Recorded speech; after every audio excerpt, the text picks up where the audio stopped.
The,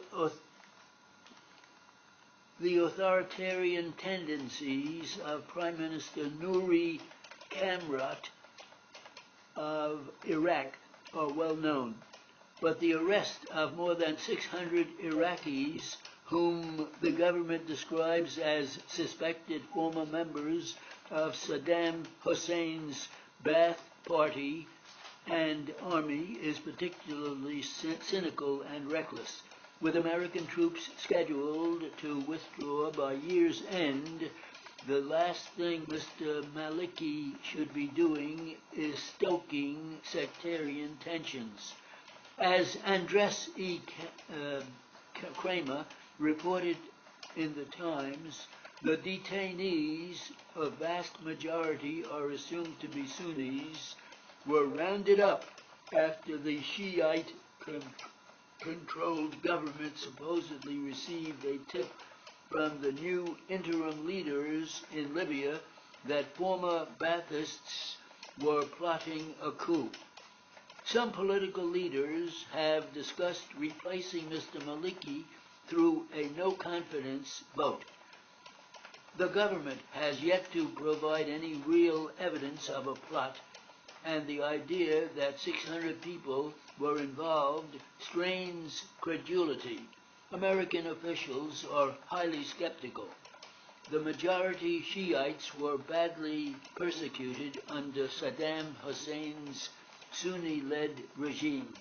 Post-Saddam governments have all been Sunni-dominated and far more interested in payback than inclusion. If Mr. Maliki has proof that any detainees committed real crimes, they should be prosecuted in a just and transparent process. Otherwise, he should release them. All Iraqis have reason to be unhappy with Mr. Maliki.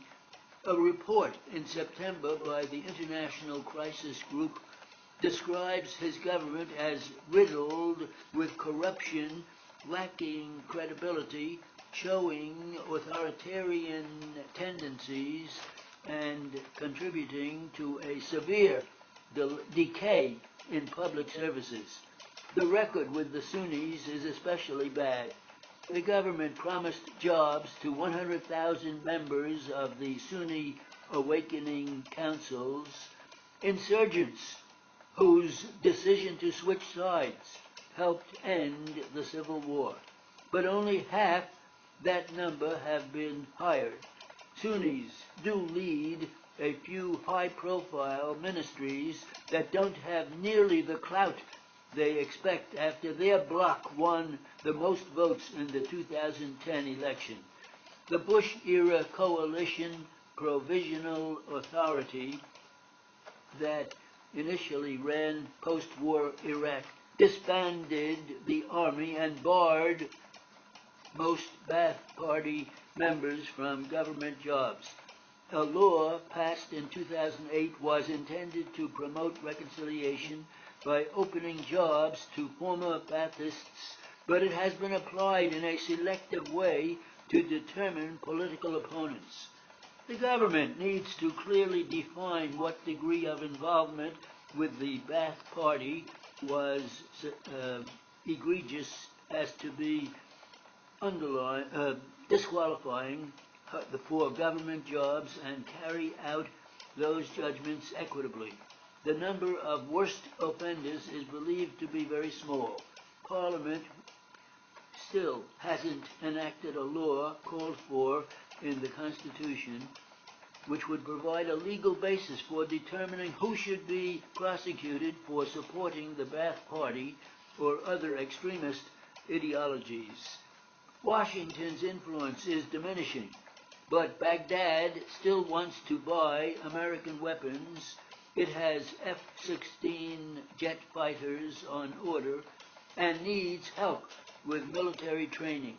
The Obama administration needs to use that leverage to press Mr. Maliki to restrain his worst impulses.